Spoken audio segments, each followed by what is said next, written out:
Meditaciones sobre el Tarot. Un viaje hacia el hermetismo cristiano, de Valentín Tomberg. Carta segunda. La sacerdotisa o papisa. El arcano de la gnosis. De sabiduría edificó su casa, labró sus 7 columnas. Libro de Proverbios, capítulo 9, versículo 1. Querido amigo desconocido, como explicábamos en la carta precedente, el mago es el arcano de la genialidad intelectual y cordial, el arcano de la verdadera espontaneidad. Con la concentración sin esfuerzo y la percepción de las correspondencias de acuerdo con la ley de la analogía, son los principios corolarios de este arcano de la fecundidad espiritual, el arcano del acto puro de inteligencia. Pero el acto puro es como el fuego o el viento, aparece y desaparece, y una vez agotado, deja el puesto a otro acto. El viento sopla donde quiere y oye su voz, mas no sabes de dónde viene ni a dónde va. Así es todo el que ha nacido del Espíritu. Juan capítulo 3. El acto puro es incognoscible de por sí, solo su reflexión nos permite percibirlo, compararlo y entenderlo, es decir, nos hace conscientes de él. La reflexión del acto puro produce su representación interior. Esta será retenida por la memoria. La memoria se convertirá en fuente de lo comunicable mediante la palabra. Y la palabra comunicable será fijada por medio de la escritura, lo que da origen al libro. El segundo arcano, la papisa, es el de la reflexión del acto puro del primer arcano hasta transformarse en libro. Nos enseña cómo el fuego y el viento se convierten en ciencia y libro, o dicho de otra manera, cómo la sabiduría edifica su casa. Acabamos de indicar que sólo somos conscientes del acto puro de inteligencia, merced a su reflexión. Nos hace falta un espejo interior para tener conciencia del acto puro, o sea, para saber de dónde viene y a dónde va. El soplo del espíritu, o acto puro de inteligencia, es sin duda un acontecimiento, mas no basta por sí solo para que tengamos conciencia del mismo. La conciencia, con escientia, resulta de dos principios, el activo o actuante y el pasivo o reflectante. Para saber de dónde viene el soplo y a dónde va, es necesaria el agua que lo refleja. Por eso la entrevista del Maestro con Nicodemo, a la que ya nos hemos referido anteriormente, enuncia la condición absoluta de la experiencia consciente del soplo divino o reino de Dios. En verdad te digo, quien no nazca del agua y espíritu no puede entrar en el reino de Dios. Juan capítulo 3.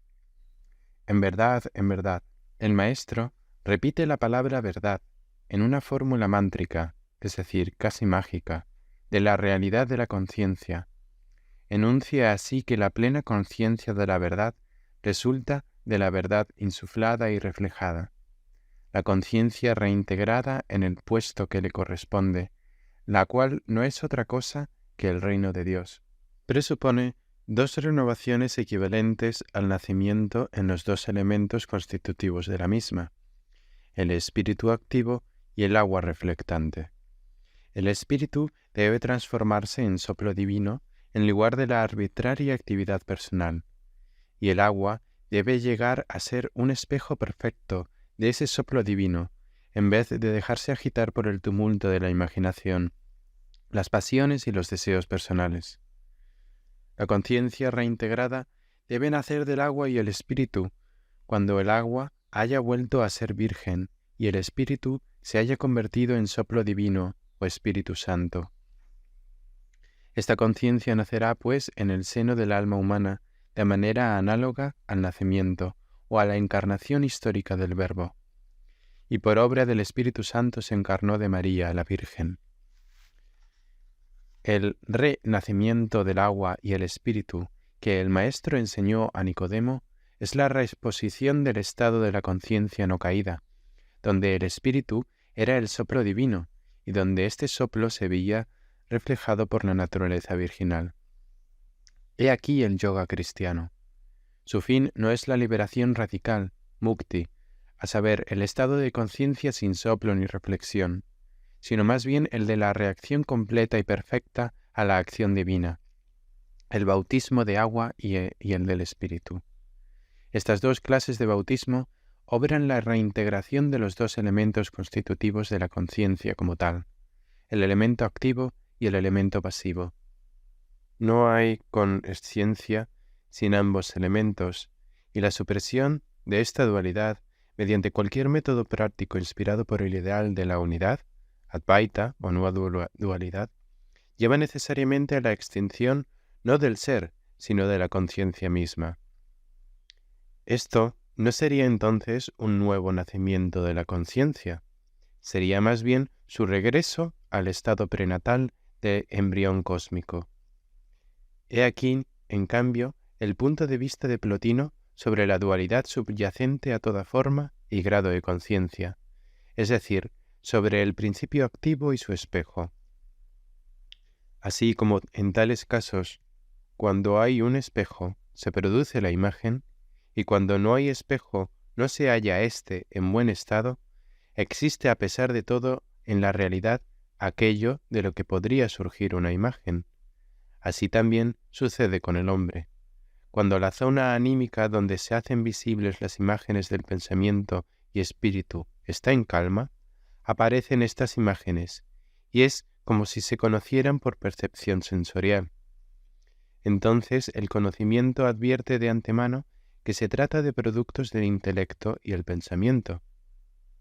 Al contrario, cuando esta zona anímica queda destrozada por una perturbación de la estructura armónica del cuerpo, el pensamiento y el espíritu funcionan sin imagen, y el acto mental tiene lugar sin reflejarse. Tal es el concepto platónico de la conciencia. Si se profundiza en él, podrá servir de introducción a la entrevista nocturna del maestro con Nicodemo sobre la reintegración de la conciencia o la finalidad del yoga cristiano. El yoga cristiano no aspira a la unidad sin más, sino a la unidad de dos. Es muy importante darse cuenta de la actitud adoptada por uno mismo frente al gravísimo problema de la unidad y la dualidad. Este problema, en efecto, puede abrirnos la puerta de acceso a los misterios genuinamente divinos, pero también puede cerrárnosla, quizá para siempre, quién sabe. Todo depende de cómo se comprenda. Podemos optar por el monismo y decirnos que no hay ni puede haber más que una sola sustancia, un solo ser. O bien, apoyándonos en una considerable experiencia histórica y personal, preferir el dualismo y admitir que hay dos principios en el mundo, el bien y el mal, el espíritu y la materia, y que por incomprensible que sea en el fondo esta dualidad, es preciso aceptarla como un hecho indiscutible. Podemos todavía decidirnos por un tercer punto de vista, el del amor, como principio cósmico que presupone la dualidad junto con el postulado de su unidad no sustancial, pero sí esencial. Estas tres teorías constituyen respectivamente la base del Vedanta, Advaita, y del espinoisismo, monismo, del maniqueísmo y de ciertas escuelas gnósticas, dualismo, y de la corriente judeocristiana, amor. Para mayor claridad y precisión en lo que atañe a este problema y para más ahondar en él, partiremos de lo que escribe Louis Claude de Saint-Martin acerca del número 2 en su libro Des Nombres, sobre los números. Para mostrar cómo los números están vinculados en su base de actividad, comencemos por observar el proceso dinámico de la unidad y del número 2. Cuando contemplamos una verdad importante, por ejemplo, la omnipotencia del Creador, su majestad, su amor, sus luces profundas u otro cualquiera de sus atributos, nos volcamos por completo en ese supremo modelo de todas las cosas. Todas nuestras facultades se suspenden para llenarnos de él, y nos hacemos realmente uno con él. He ahí una imagen activa de la unidad, y el número 1 es, en nuestros labios, la expresión de esa unidad o unión indivisible, que existiendo íntimamente entre todos los atributos de la unidad, existe también entre ella y todas sus criaturas.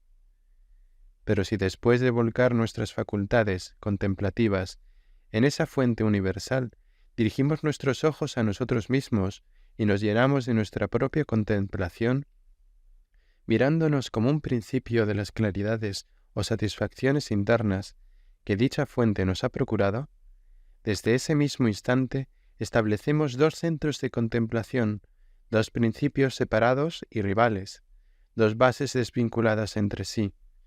En suma, establecemos dos unidades, con la diferencia de que la una es real y la otra aparente. Y luego añade, dividir el ser por medio es dividirlo en dos partes, hacer pasar lo entero a la cualidad de medio o mitad, lo que constituye el verdadero origen del binario ilegítimo. Este ejemplo basta para mostrarnos el nacimiento del número 2, para descubrirnos el origen del mal.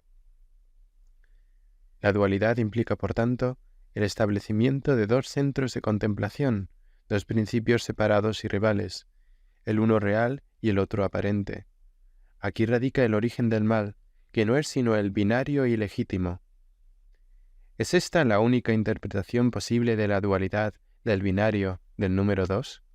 No existirá un binario legítimo, un binario que no signifique disminución de la unidad, sino más bien enriquecimiento cualitativo de la misma. Volviendo al concepto de Saint Martin de los dos centros de contemplación, que son dos principios separados y rivales, podemos preguntarnos si han de ser necesariamente así, separados y rivales. La expresión misma escogida por Saint Martin, contemplación, no sugiere, al contrario, la idea de dos centros que contemplan a la vez, como lo harían dos ojos situados verticalmente, uno encima del otro, los dos aspectos de la realidad, el aspecto fenoménico y el aspecto numénico? ¿Y no son esos dos centros u ojos los que nos hacen o pueden hacernos conscientes de lo que está arriba y lo que está abajo? Podríamos, por ejemplo, enunciar la fórmula principal de la tábula esmaragdina si solo tuviéramos un ojo o centro de contemplación en lugar de dos. En el Sefer Yetzirah, libro de la creación, leemos: dos es el soplo que viene del Espíritu. En él están grabadas y esculpidas las 22 letras, que empero forman un soplo único. Dicho de otro modo, dos es el soplo y su reflexión. Es el origen del libro de la revelación, constituido tanto por el mundo como por la Sagrada Escritura. Dos es el número de la conciencia, del soplo y de sus letras grabadas y esculpidas. Es el número de la reintegración de la conciencia, tal como el Maestro le enseñó a Nicodemo, mediante el agua virginal y el soplo del Espíritu Santo. Dos es todo eso y más.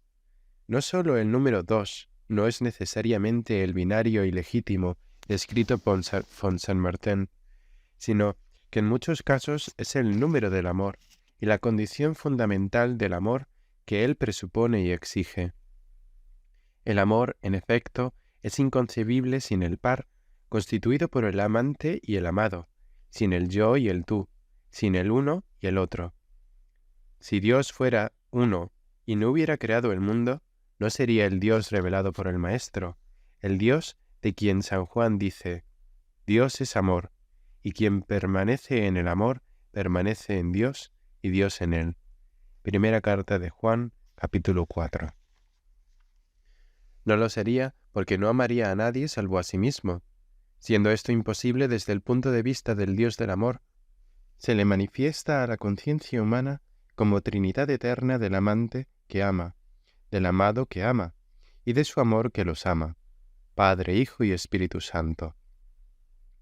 ¿No te sientes tú también algo incómodo, querido amigo desconocido, al encontrarte con una de esas fórmulas que enuncian los atributos superiores de las personas de la Santísima Trinidad, como poder, sabiduría, amor, o ser, conciencia, bienaventuranza, Sat, Chit, Ananda? Yo siempre he experimentado ese sentimiento en tales ocasiones, y solo al cabo de muchos años he comprendido la causa, precisamente porque Dios es amor, no admite ninguna comparación y lo supera todo. El poder, la sabiduría y hasta el ser.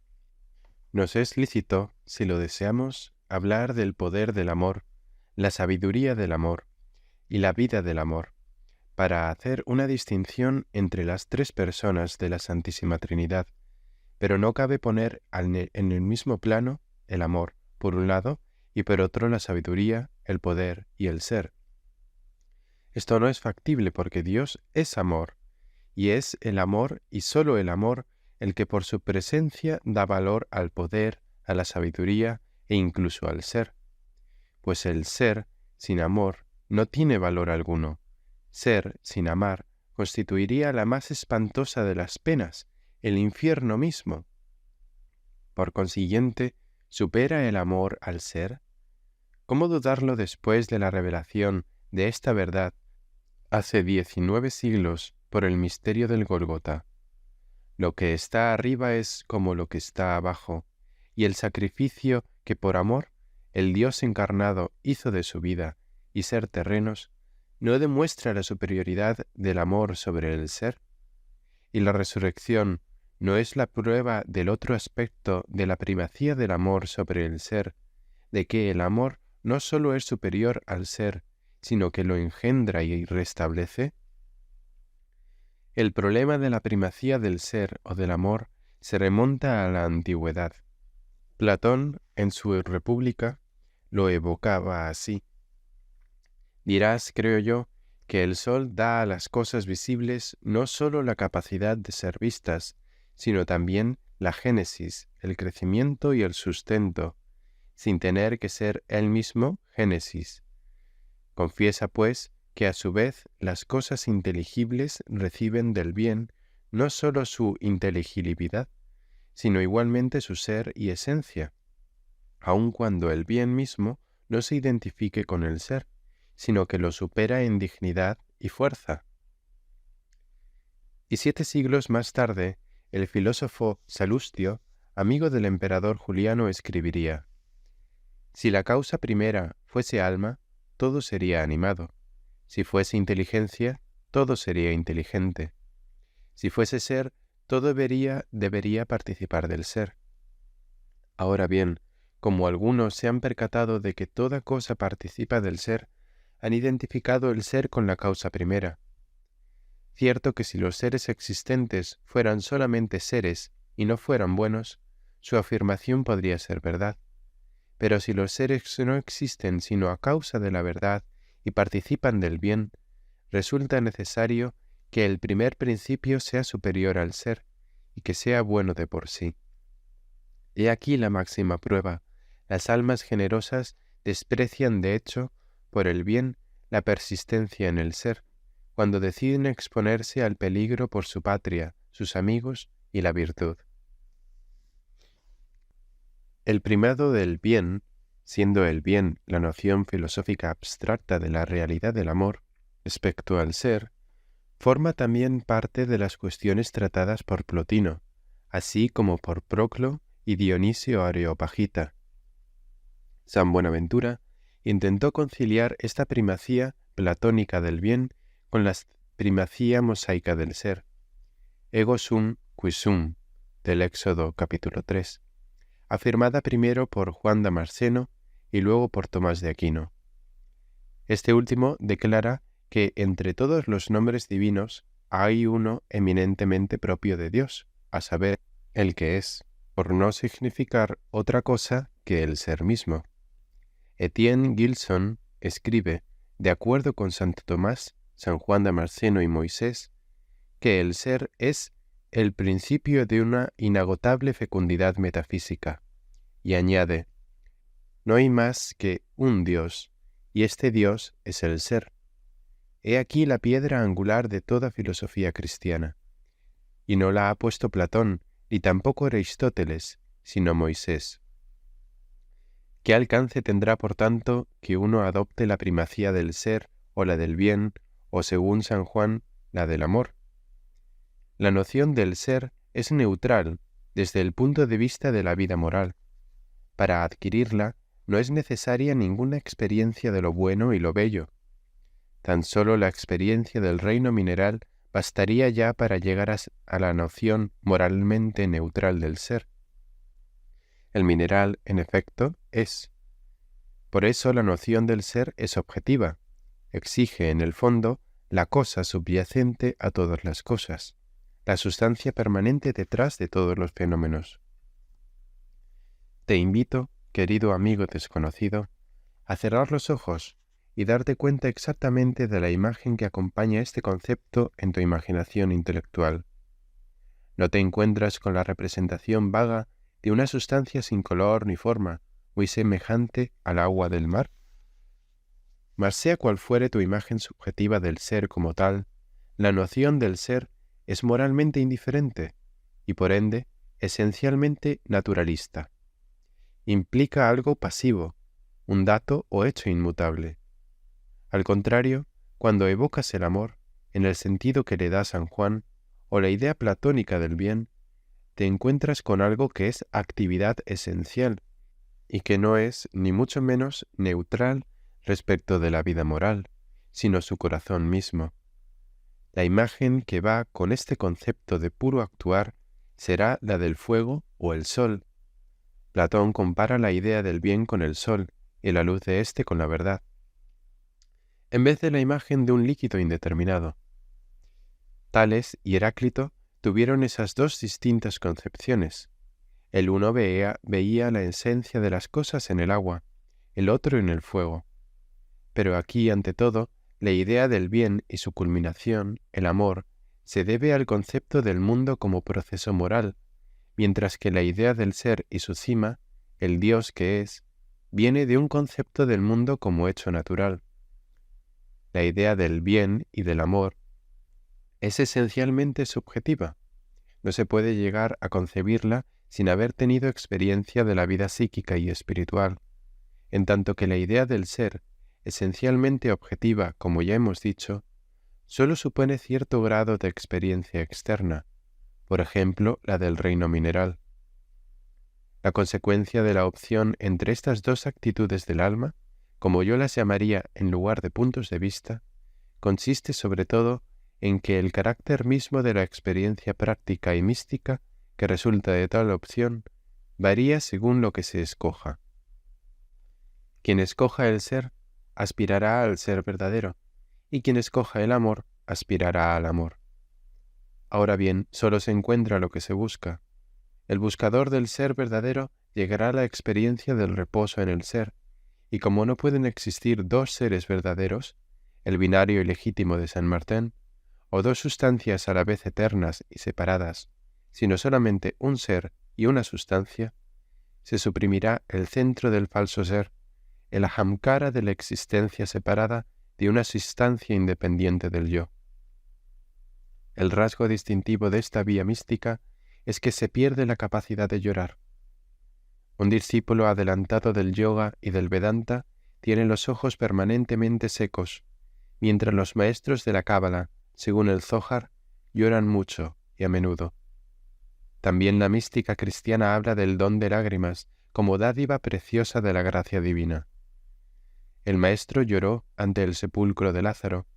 Así la característica exterior de quienes escogen la otra vía mística, la del Dios del amor, es poseer el don de lágrimas. Esto depende de la esencia misma de su experiencia mística. Su unión con lo divino no es absorción de su propio ser por el ser divino, sino experiencia del soplo del amor divino, de la iluminación por el amor divino y del calor del amor divino. Para el alma que recibe todo esto, la vivencia es tan maravillosa que llora.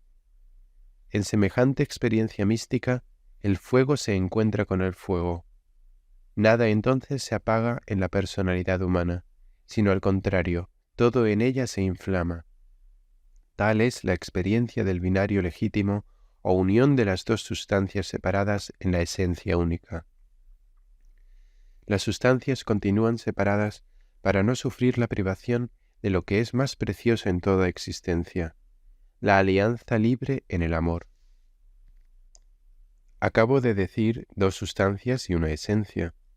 Hay que comprender bien el sentido de estos dos términos, sustancia, substantia, y esencia, esentia, cuya distinción exacta casi ha desaparecido ya hoy. En otros tiempos, no obstante, estas dos expresiones denotaban dos órdenes diferentes, no sólo de pensamiento e ideas, sino de existencia y aún de conciencia. Platón distingue entre einai, ser, y usía, esencia. Ser significa para él el hecho de la existencia como tal, mientras que esencia designa la existencia debida a las ideas. Todo lo que tiene existencia tiene esencia por participar de las ideas, que son las esencias mismas. Así pues, el término esencia no significa para nosotros la existencia abstracta, sino la realidad de la idea. Esencia, esentia, usía, designa el acto positivo por el que el ser es. La Cábala dirá, el acto de emanación de la primera sefirá, Keter, corona, a la cual corresponde el nombre divino, Ejyej, yo soy, el acto del Ensof, el ilimitado. Como si ese pudiera engendrar el participio de presente activo essence, de donde se derivaría esentia. Por tanto, el término esentia pertenece propiamente solo a Dios, y todo el resto entra en la categoría de substantiae, sustancias, como lo declara en calidad de platónico el padre de la Iglesia San Agustín. Es claro que a Dios se le da abusivamente el nombre de sustancia para, con una palabra más usual, denotar esencia. Este último es el término verdadero y propio hasta el punto de que quizás a Dios sólo deba llamársele esencia. La distinción formalmente establecida entre la sustancia y la esencia, entre la realidad y la identidad, entre el ser y el amor, o idea del bien, entre el que es y el ensof, constituye también la clave del Evangelio según Juan. A Dios nadie le ha visto jamás. El Hijo unigénito, que está en el seno del Padre, es quien lo ha dado a conocer. Juan capítulo 1. A Dios nadie le ha visto jamás. Es decir, nadie ha contemplado nunca a Dios cara a cara, conservando su personalidad. Porque ver significa percibir hallándose frente a lo que se percibe. Antes de Jesucristo hubo, sin duda, numerosos ejemplos de experiencia de Dios, ya de ser arrebatado por Dios, como los profetas, ya de verse inmenso en Dios, antiguos yogis y místicos, ya por último de ver su revelación en su obra, el mundo, como los antiguos sabios y filósofos.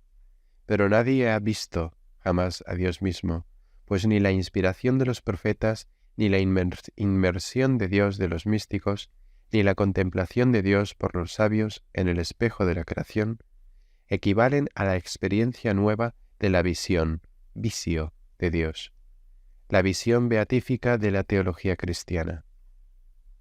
Esta visión, en efecto, se da en el plano de la esencia que trasciende toda sustancia.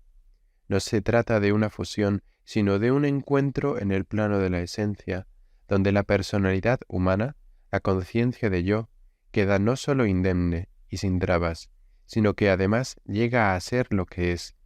Se vuelve verdaderamente ella misma, tal como el pensamiento de Dios la concibió desde toda la eternidad. Las palabras de San Juan, entendidas de esta manera, hacen comprensibles las del Maestro en el mismo Evangelio. Todos cuantos vinieron antes de mí son ladrones y salteadores. Juan capítulo 10. Hay un profundo misterio en esta frase. ¿Cómo entenderla al lado de otros numerosos dichos del Maestro relacionados con Moisés, David y los profetas, todos los cuales vivieron antes que él?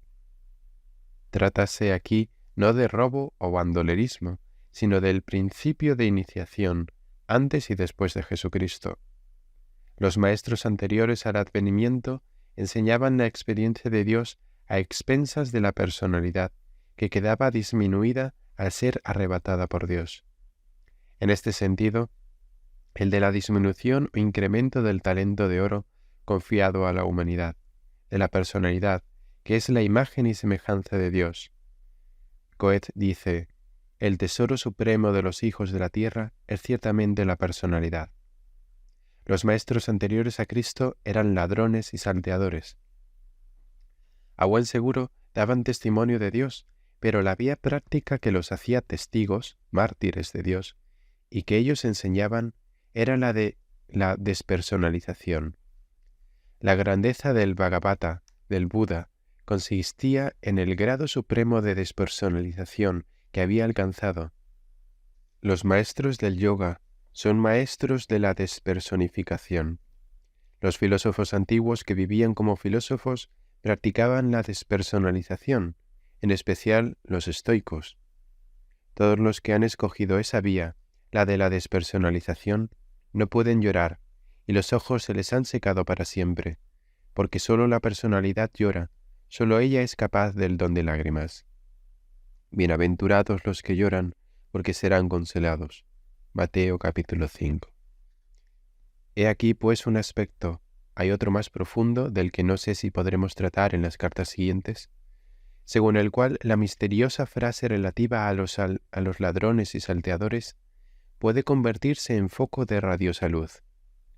El Evangelio dice que quienes vivieron antes de Jesucristo, la palabra antes designa no solo el tiempo, sino también el grado de iniciación, son ladrones y salteadores de la personalidad, puesto que han enseñado la despersonalización del ser humano. En cambio, dice también el Maestro, yo he venido para que las ovejas tengan vida, y la tengan en abundancia. Juan capítulo 10. En otras palabras, el Maestro ha venido para hacer aún más viva su oveja querida y amenazada por toda clase de peligros. La oveja es aquí la imagen de la personalidad. Esto parece inconcebible cuando uno se representa el ideal de la personalidad, según Nietzsche, con su superhombre, o algunas grandes personalidades históricas como Alejandro Magno, Julio César, Napoleón, u otras grandes personalidades modernas. No, querido amigo desconocido, la posesión por la voluntad del poder o la voluntad de gloria no hace ni la personalidad ni su grandeza. La oveja en el lenguaje del amor del Maestro no significa ni gran personalidad ni pequeña personalidad, sino simplemente el alma individual que vive y que Él quiere ver vivir sin peligro con una vida tan intensa como aquella a la que Dios la ha destinado.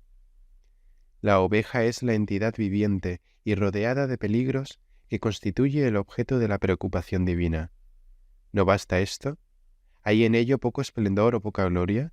¿Es esta imagen demasiado endeble para de ella derivar, por ejemplo, un mago que evoca los buenos y malos espíritus? Una sola cosa debemos hacer notar aquí. El lenguaje del Maestro es el del amor, y no el de la psicología, la filosofía o la ciencia. El mago poderoso, el artista genial, el pensador profundo, el místico radiante, todos estos hombres merecen los calificativos que les acompañan, y quizá otros aún más excelsos, pero no por eso deslumbran a Dios. A los ojos de Dios, solo son sus ovejas queridas que Él desea no ver nunca descarriadas, sino llevando una vida que crezca sin cesar. Antes de poner punto final a las reflexiones sobre el problema del número 2, el de los binarios legítimo e ilegítimo, quisiera rendir homenaje a Saint-Yves d'Albedre, que con su apasionada intelectualidad ha sabido plantearlo excelentemente.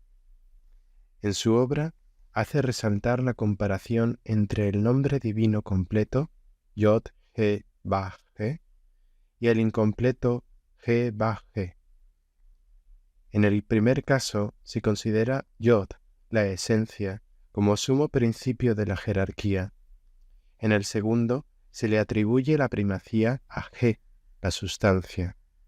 Así nacen el espiritualismo y el naturalismo, con todas las consecuencias que acarrean en los terrenos religioso, filosófico, científico y social. Como fórmula, pues, el problema ha sido planteado con una perfección y exactitud admirables, lo que me parece justo señalar. Pero al mismo tiempo, estoy obligado a decir que por brillante y precisa que sea la presentación formal del problema, el contenido material que le da Saint-Yves deja mucho que desear. Entre otras cosas, declara que el principio de la intelectualidad pura es Yod y atribuye a G como contenido material, el principio del amor y el alma o principio apasionado, concediendo así la primacía a la intelectualidad como principio espiritual masculino y subordinándole el amor como principio anímico femenino. El maestro, no obstante, enseñaba que el Padre es amor. Si la intelectualidad constituye la reflexión o luz del principio ígneo del amor, no puede ser sino el principio femenino, la sofía o sabiduría, que ayudaba al Creador a crear, según el Antiguo Testamento. La tradición gnóstica ve también en la sabiduría el principio femenino. La pura intelectualidad es amor, que refleja el amor activo. Que el hombre aparezca habitualmente como más intelectual que la mujer no significa que el intelecto sea un principio masculino. Muy al contrario, el hombre físicamente masculino es femenino desde el punto de vista anímico, mientras la mujer físicamente femenina es masculina, activa en su alma. El intelecto es, por tanto, el aspecto femenino del alma y la imaginación fecundadora su principio masculino. Un intelecto al que no fecunda la imaginación guiada por el corazón es estéril. Depende de los impulsos que recibe del corazón por medio de la imaginación.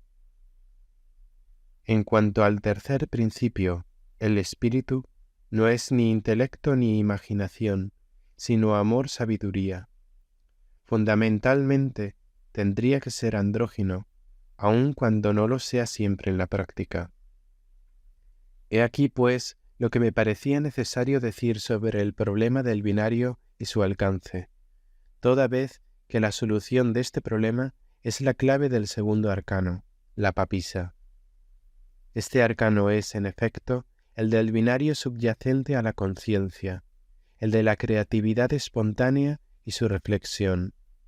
Es el arcano de la transformación del acto puro en actualización, de la actualización en imagen de la memoria, de la imagen de la memoria en palabra, de la palabra en caracteres escritos o libro. La papisa lleva una tiara o triple corona y tiene en sus manos un libro abierto. La tiara está guarnecida de piedras preciosas, lo que sugiere la idea de que la cristalización del acto puro se efectúa en 3 etapas, descendiendo a través de los 3 planos superiores e invisibles hasta llegar a una 4ª etapa, el libro. Los problemas que el símbolo implica son reflexión, memoria, palabra y escritura, o en otros términos, revelación y tradición oral o escrita. Todo ello se resume en un solo concepto, gnosis.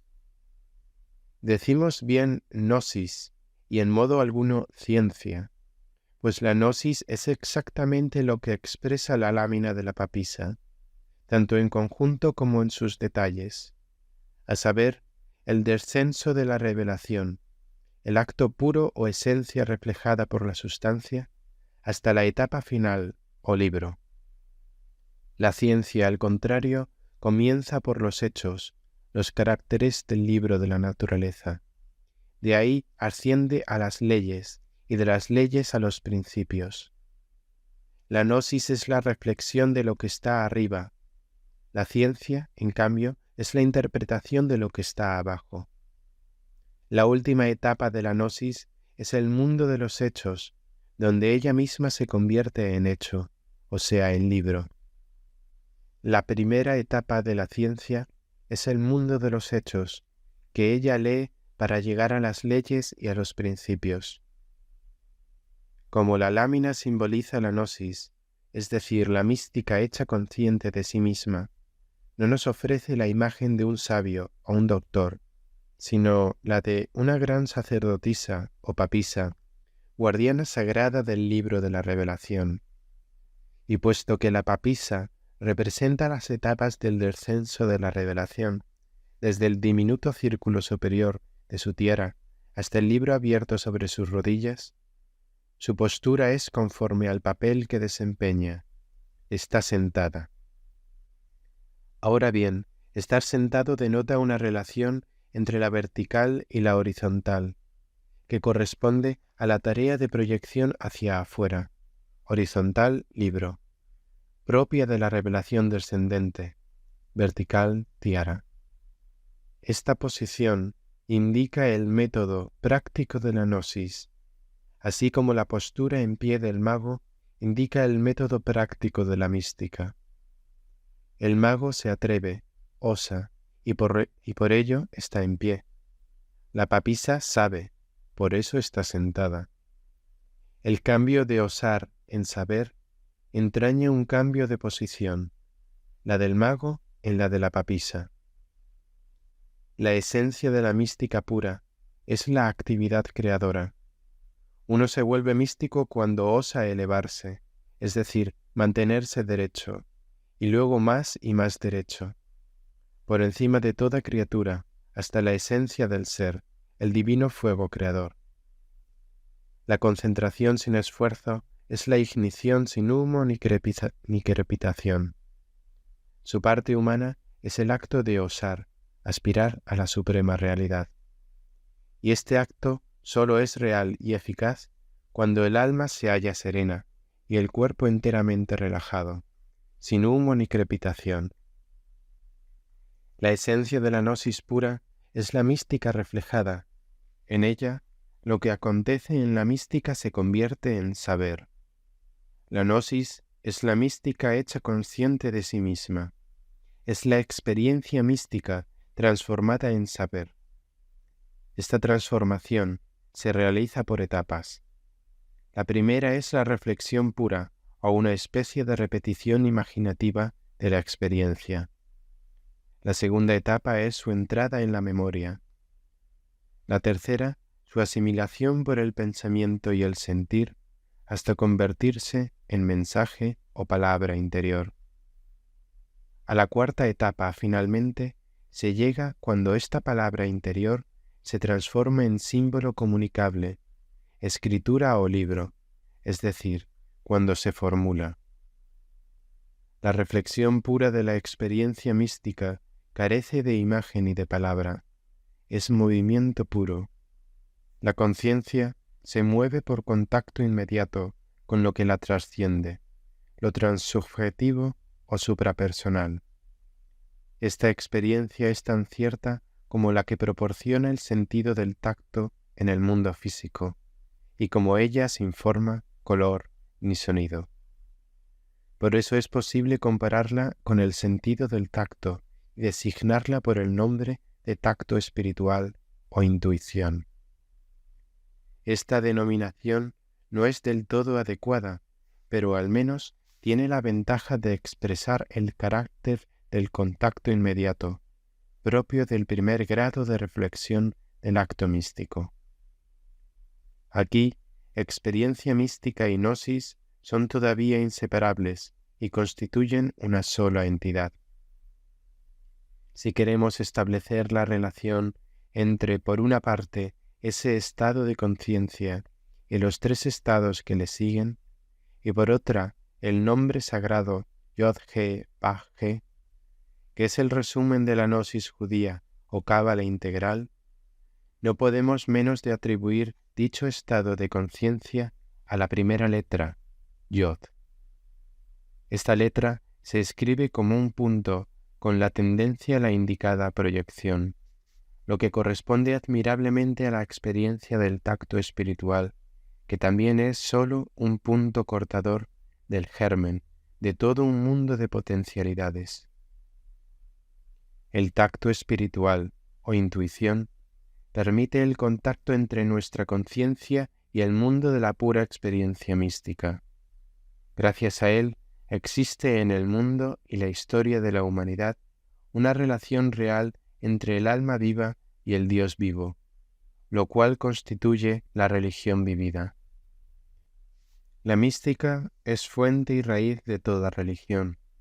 Sin ella, la religión y la vida espiritual de la humanidad no serían más que un código de leyes rectoras de la actuación y del pensamiento humanos. Si Dios representa para los hombres algo más que una noción abstracta, todo ello se debe al pacto espiritual, o lo que es lo mismo, la mística. Esta es el germen de toda la vida religiosa con su teología, ritos y prácticas. La mística es también el germen de la gnosis, que se identifica con la teología esotérica, como la magia se identifica con el arte esotérico, y el ocultismo, o hermetismo, con la filosofía esotérica. Así, la mística es la yod del tetragramatón, como la gnosis es su primera G, la magia la Vav, o hija de la mística y la gnosis, y la filosofía hermética su segunda G, al final, o el resumen de lo manifestado. La última G, o filosofía hermética, es el libro que la papisa tiene sobre sus rodillas, mientras las 3 coronas que forman la tierra figuran los grados del descenso de la revelación desde el plano místico al plano gnóstico, de este al mágico y del mágico al filosófico, el del libro de la doctrina. De la misma manera que el tacto espiritual es el sentido místico, así también hay un sentido gnóstico, un sentido mágico y un especial sentido filosófico hermético. La conciencia completa del nombre sagrado, Yahvé, no puede alcanzarse sino por la experiencia conjunta de los 4 sentidos y la práctica de 4 distintos métodos.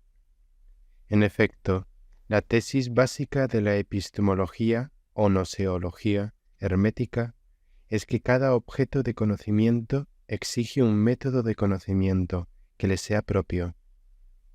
Esta tesis o regla significa que no debe aplicarse nunca el mismo método de conocimiento a distintos planos, ni tampoco a distintos objetos pertenecientes al mismo plano. Un flagrante ejemplo de la ignorancia de esta ley es la psicología cibernética, que pretende explicar el hombre y su vida psíquica por leyes mecánicas, materiales. Todo método de experiencia y conocimiento llevado a su extremo se convierte él mismo en un sentido o engendra un sentido especial.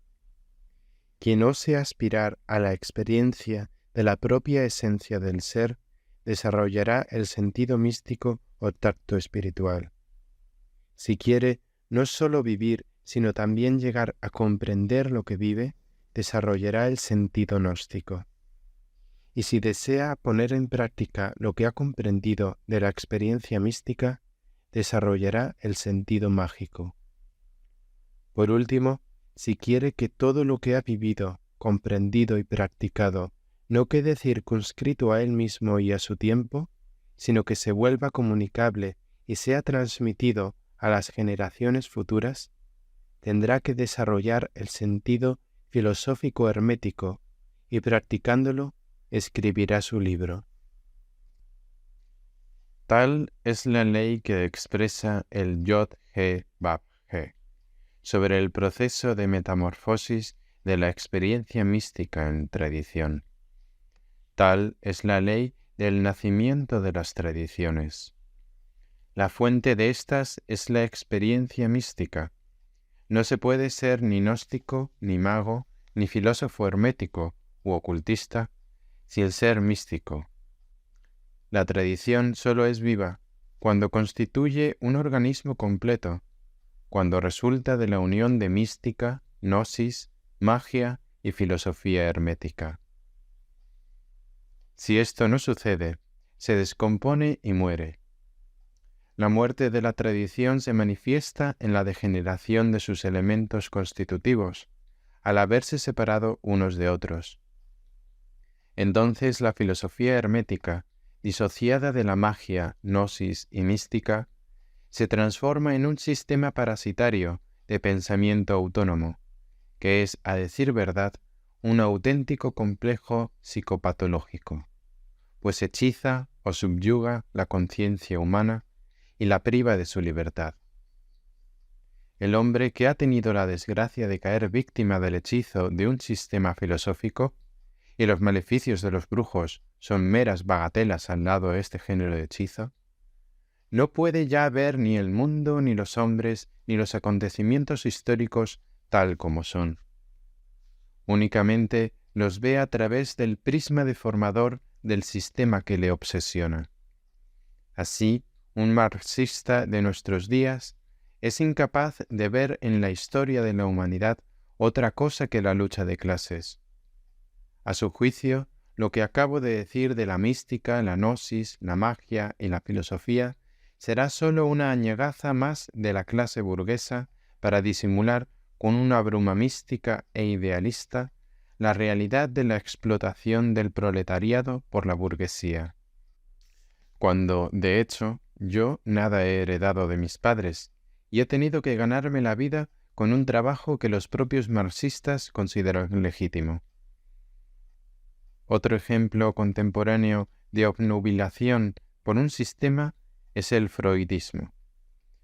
Un hombre ofuscado por este sistema no verá en todo lo que he escrito sino una expresión de la libido reprimida, que de esa manera busca y encuentra escapes. Por consiguiente, la insatisfacción sexual es la que ha debido estimular mi interés por el tarot y llevarme a tratar de él en estas páginas. ¿Hacen falta más ejemplos? Tendremos aún que citar a los hegelianos con sus distorsiones de la historia de la humanidad, a los realistas escolásticos del medioevo con la Inquisición, a los racionalistas del siglo XVIII, cegados por la luz de su propia razón autónoma. Sí, los sistemas filosóficos autónomos, desgajados del cuerpo vivo de la tradición, son formaciones parasitarias que acaparan el pensamiento, el sentir y la voluntad del hombre, y desempeñan, de hecho, un papel comparable al de los complejos psicopatológicos, de la neurosis u otras enfermedades psíquicas de índole obsesiva.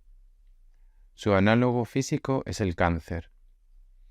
En cuanto a la magia autónoma, sin mística ni gnosis, necesariamente degenera en hechicería, o al menos en un esteticismo romántico patológico.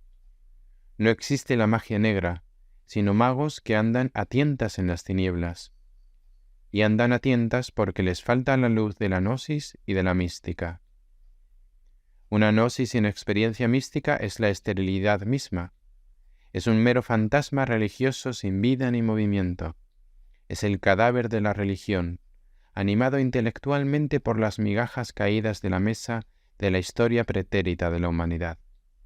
Una iglesia gnóstica universal, Dios mío.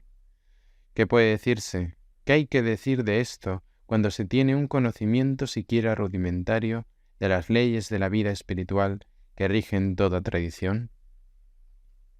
Pasemos a la mística, que no ha dado origen a la gnosis, la magia y la filosofía hermética. Semejante mística degenerará, tarde o temprano, en goce espiritual o embriaguez. El místico, que sólo anhela la experiencia de los estados místicos sin comprenderla, sin sacar de ella conclusiones prácticas para la vida, ni querer ser útil a los demás, que se olvida de todo y de todos para disfrutar únicamente de dicha experiencia, puede compararse a un beodo espiritual. Así pues, la tradición, como cualquier otro organismo vivo, sólo puede vivir si es un organismo completo, místico-gnóstico de alcance mágico, que se manifiesta externamente como filosofía hermética. Esto significa ni más ni menos que una tradición no puede vivir si el hombre entero no vive de ella, en ella y para ella. El hombre entero, en efecto, es a la vez místico, gnóstico, mago y filósofo, o en otras palabras, religioso, contemplativo, artista e inteligente. Todos y cada uno creemos en algo, comprendemos algo, podemos algo y pensamos en algo. La naturaleza humana determina si una tradición vivirá o perecerá. Ella es también la única capaz de dar origen a la tradición completa y conservarla viva, pues los 4 sentidos, místico, gnóstico, mágico y filosófico, existen en cada ser humano en potencia o en acto. La enseñanza práctica del segundo arcano, la papisa, se refiere al desarrollo del sentido gnóstico. ¿Qué es el sentido gnóstico? No es otra cosa que el sentido contemplativo, una contemplación precedida de una meditación concentrada, que comienza en el momento mismo en que se suspende el pensamiento discursivo y lógico. El pensamiento discursivo queda satisfecho en cuanto llega a una conclusión bien fundada, la cual es el punto de partida de la contemplación. Esta sondea la profundidad de la conclusión a la que el pensamiento discursivo acaba de llegar. La contemplación descubre un mundo en el interior de lo que el pensamiento discursivo hace simplemente constar como verdadero. El sentido gnóstico empieza a obrar tan pronto como entra en juego una nueva dimensión en el acto del conocimiento, a saber, la profundidad. Se vuelve activo cuando se trata de algo más profundo que la mera cuestión, verdadero o falso. Percibe además el alcance de la verdad descubierta por el pensamiento discursivo y también porque esta verdad es verdadera en sí misma, es decir, llega hasta la fuente mística o esencial de tal verdad. ¿Cómo llega hasta ahí? Escuchando en silencio. Es como si se quisiera recordar una cosa olvidada. La conciencia escucha en silencio como uno escucha internamente para extraer de la noche del olvido algo que conoció antes. Pero hay una diferencia capital entre el silencio que escucha, propio de la contemplación, y el silencio procedente del esfuerzo por recordar. En este segundo caso, interviene la horizontal del tiempo, pasado y presente, mientras que el primer silencio se refiere a la vertical, a lo que está arriba y a lo que está abajo. Al recordar, uno crea en sí mismo un espejo interior para reflejar el pasado. Cuando se escucha en silencio, en el estado de contemplación, se transforma también la propia conciencia en espejo, pero este espejo tiene por misión reflejar lo que está arriba. Es el acto de recordar en la vertical.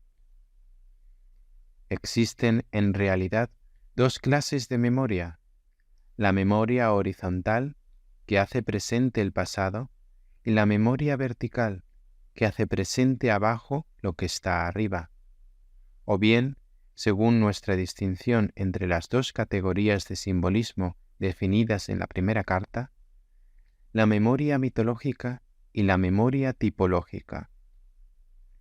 Henry Bergson está enteramente en lo cierto cuando, a propósito de la memoria horizontal o mitológica, escribe: la verdad es que la memoria no consiste en una regresión del presente al pasado, sino al contrario, en un progreso del pasado al presente. Y más adelante, el puro recuerdo es una manifestación espiritual. Con la memoria nos encontramos verdaderamente en los dominios del espíritu. El pasado, pues, viene a nosotros en el recuerdo, y por eso el acto de recordar va precedido de un estado de vacío silencioso que asume el papel de espejo donde el pasado puede reflejarse. O también, el estado cerebral continúa el recuerdo, le da poder sobre el presente por la materialidad que le confiere. Otro tanto puede decirse de la memoria vertical o tipológica. Platón está igualmente en lo cierto al escribir acerca de la memoria del yo trascendente, capaz de conferir la reminiscencia al yo empírico lo que sigue. Puesto que el alma es inmortal y ha nacido muchas veces, habiendo visto cuanto ocurre aquí y en los infiernos, nada hay que no haya aprendido. Buscar y aprender no es, por tanto, otra cosa que recordar. Aquí también lo que está arriba, en la esfera del yo trascendente, desciende al plano del yo empírico, cuando éste crea en sí mismo el vacío silencioso que sirve de espejo a la revelación de lo alto. ¿Qué hay que hacer por consiguiente para que el reflejo de lo que está arriba o en la esfera mística descienda aquí abajo a la esfera de la conciencia en estado de vigilia? Hay que sentarse, es decir, provocar un estado de conciencia activo-pasivo o estado del alma que escucha atentamente en silencio. Hay que ser mujer, permaneciendo en el estado de espera silenciosa y no en el de actividad que habla. Es preciso cubrir con un velo los planos intermedios entre el plano cuyo reflejo se espera y el plano del estado de vigilia, donde ese reflejo se actualizará.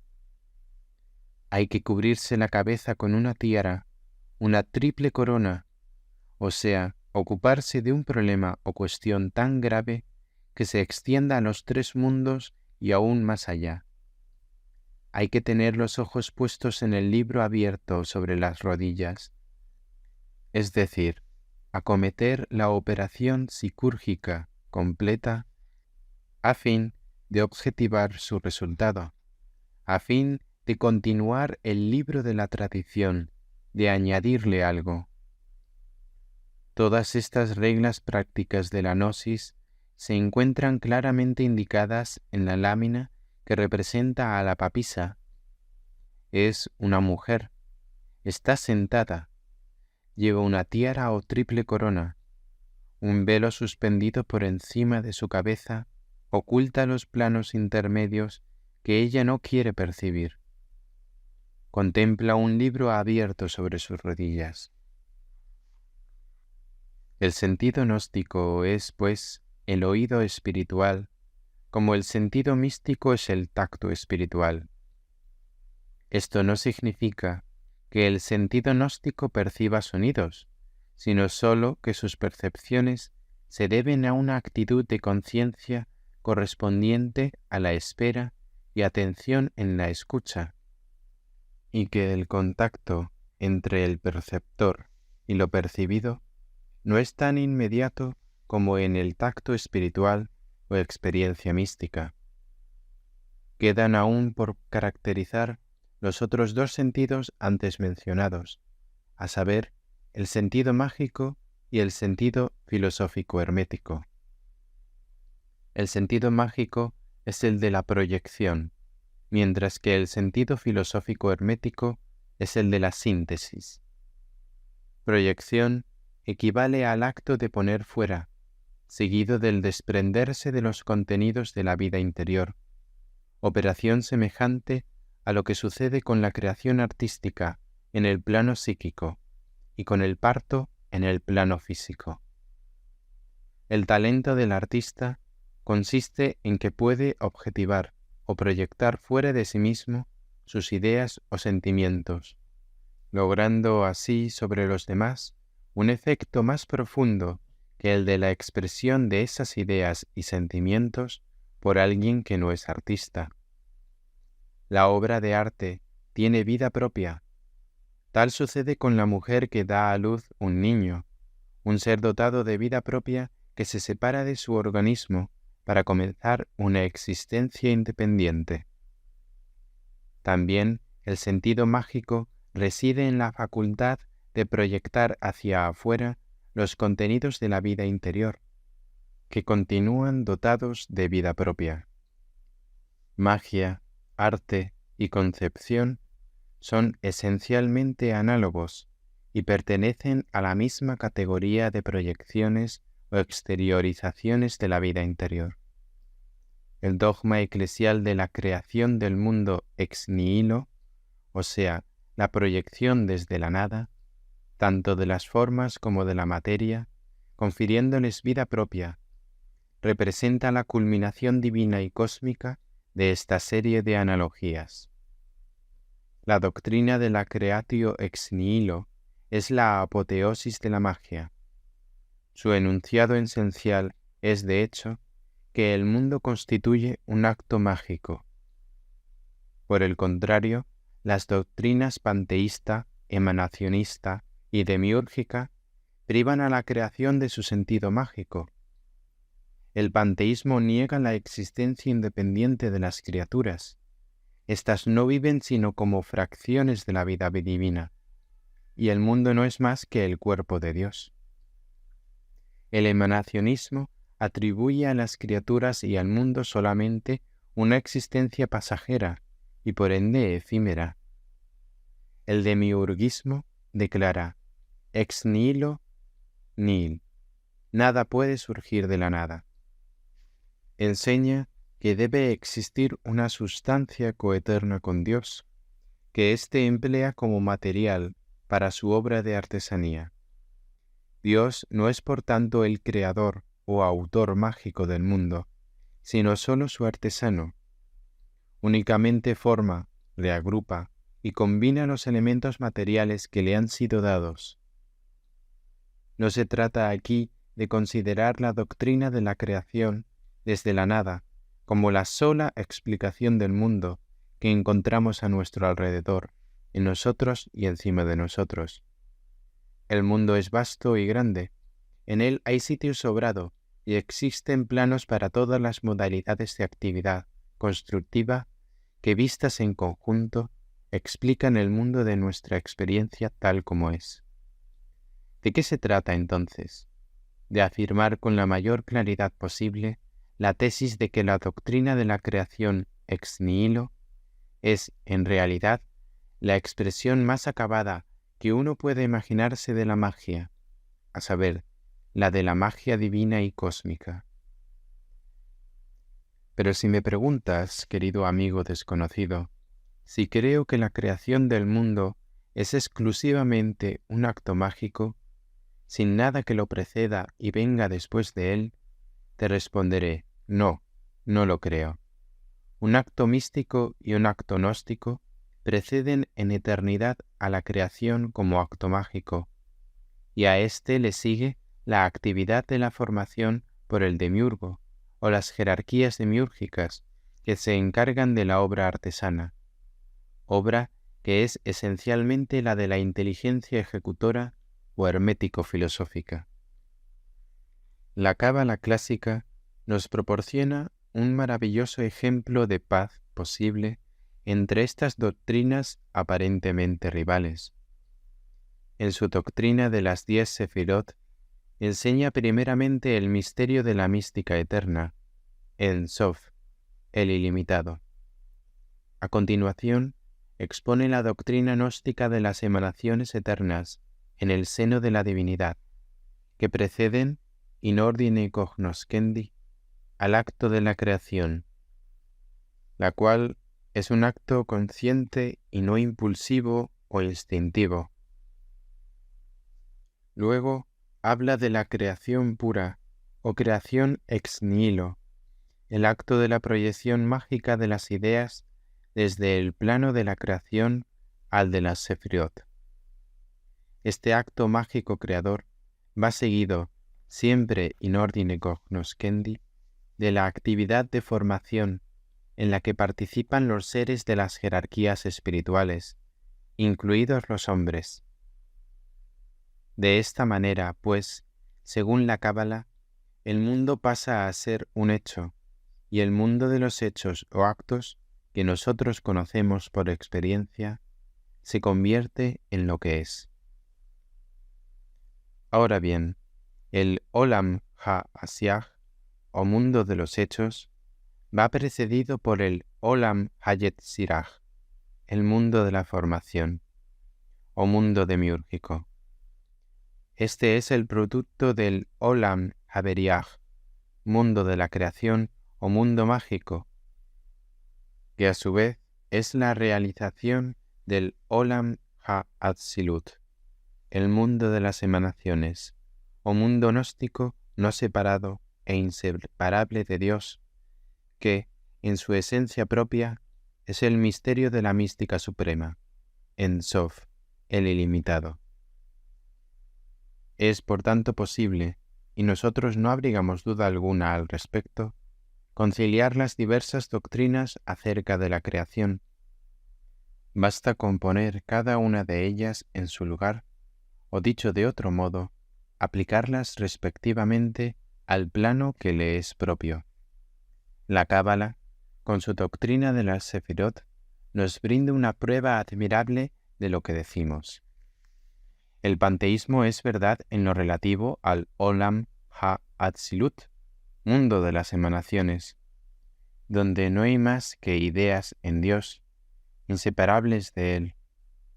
Pero el teísmo es verdad tan pronto como se abandona la esfera de lo eterno para pasar a la creación, entendida como creación de los antepasados o arquetipos de los fenómenos que conocemos por nuestra experiencia.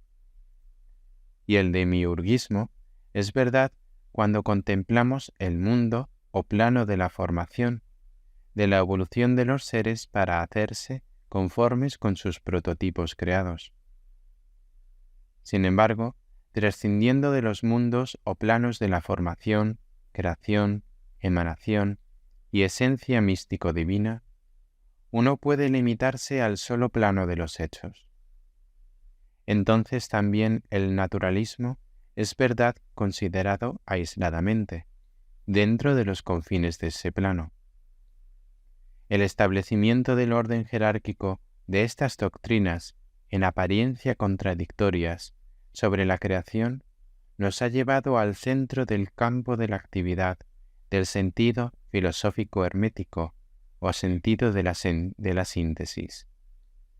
Este sentido, que corresponde a la segunda G del nombre divino Yahweh, es esencialmente el del resumen final o visión del todo.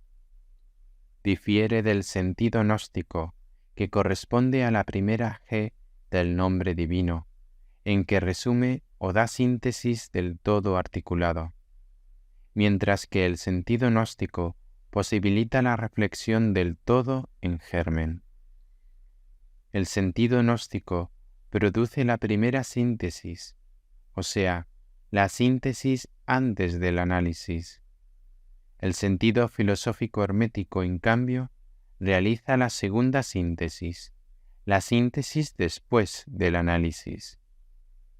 El trabajo efectuado por medio de este sentido no es enteramente creador, es más bien demiúrgico, un trabajo de artesanía donde se estructura un material determinado para darle su forma definitiva. Puesto que en la tabla de Esmeralda se encuentran las fórmulas que resumen las tres partes de la filosofía del mundo total, tres partes Philosophiae Totius Mundi, y como éstas al mismo tiempo resumen los tres mundos, el de la experiencia mágica, el de la revelación gnóstica y el de la experiencia mística, hemos dado a ese último sentido el nombre de sentido filosófico hermético, es decir, el de la síntesis de los tres mundos o planos superiores en un cuarto mundo o plano. Es el sentido de una síntesis hermética, síntesis que actúa en la vertical de los planos superpuestos. El hermetismo es, en efecto, esencialmente la filosofía basada en la magia, la gnosis y la mística, que aspira a la síntesis de los diversos planos del macrocosmos y el microcosmo. Cuando se resumen los hechos de un solo plano, por ejemplo los de la biología, se emplea el sentido científico y no el sentido filosófico hermético. El sentido científico, generalmente conocido y admitido, resume los hechos de experiencia en un solo plano, en la horizontal. El hermetismo no es una ciencia ni lo será nunca. Podrá servirse de las ciencias y sus resultados, mas no por eso llegará a ser él mismo una ciencia. La filosofía contemporánea no hermética resume las ciencias particulares con el fin de asumir la función de ciencia de las ciencias, en lo cual se parece al hermetismo. Pero en esto precisamente difiere también de él, pues el hermetismo aspira a resumir la experiencia en todos los planos y varía según el plano en que la experiencia tiene lugar. He ahí por qué hemos escogido el término filosófico hermético para designar el cuarto sentido o sentido de la gnosis. Huelga decir que la caracterización de los cuatro sentidos, cuya labor conjunta es necesaria para que una tradición se mantenga viva y no degenere, sólo ha sido aquí esbozada, y de manera muy incompleta. No obstante, los dos arcanos que siguen, la emperatriz y el emperador, se prestan a dar más profundidad y contenido concreto a lo que acabamos de exponer acerca del sentido mágico y sobre todo del sentido filosófico hermético. Efectivamente, el tercer arcano del tarot, la emperatriz, es el arcano de la magia y el cuarto arcano, el emperador, es el de la filosofía hermética. Fin de la meditación segunda. La sacerdotisa o papisa, el arcano de la gnosis.